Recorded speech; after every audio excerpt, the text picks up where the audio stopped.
भंवरी देवी case में क्या जेठ हेतराम की बेटियां कुछ बड़ा राज जानती हैं? दरअसल खबर ये सामने आई है कि भंवरी देवी के जेठ हेतराम बिश्नोई की दो पुत्रियां पुलिस कस्टडी में बताई गई और उनसे पूछताछ भी हुई। हालांकि ग्रामीण और परिजन सवाल उठा रहे हैं कि अगर पुलिस असली कातिलों तक नहीं पहुंच पा रही तो करीब 25 दिनों से इन लड़कियों को कस्टडी में रखने का क्या औचित्य है। दरअसल जब हमारी टीम द्वारा भी लोहावट पहुंचकर इस मामले की छानबीन की गई तो बहुत सारे लोगों ने जेठ हेतराम बिश्नोई की पुत्रियों को लेकर सवाल खड़े किए। कुछ ऐसी बातें थी जो सार्वजनिक रूप से नहीं की जा सकती। जब तक एसआईटी पुलिस की रिपोर्ट सामने ना आ जाए तब तक किसी पर भी आरोप लगाना गलत होगा। लेकिन अब मीडिया रिपोर्ट्स में छपा है कि भंवरी देवी के जेठ हेतराम बिश्नोई की दो पुत्रियां पुलिस कस्टडी में बताई गईं।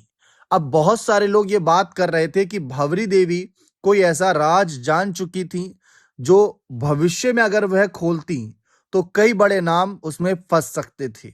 उसमें लोग राजस्थान के बहुत सारे यह चर्चा कर रहे हैं कि हेतराम की बेटियों को लेकर भी सवाल उठा दिए।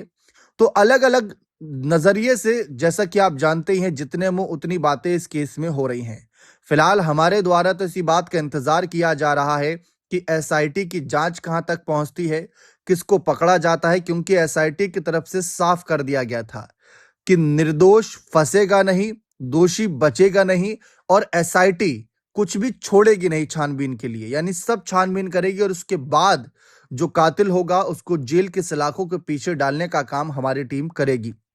लेकिन हेतराम की दो पुत्रियां बताई गई कि पुलिस कस्टडी में है। 25 दिनों से इन लड़कियों को कस्टडी में रखने का क्या औचित्य है?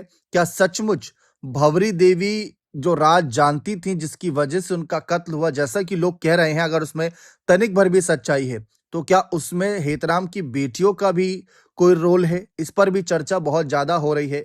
फिलहाल तो कुछ भी कहना जल्दबाजी होगी, लेकिन रिपोर्ट छपी है तो आप सभी तक जानकारी पहुंचा दी।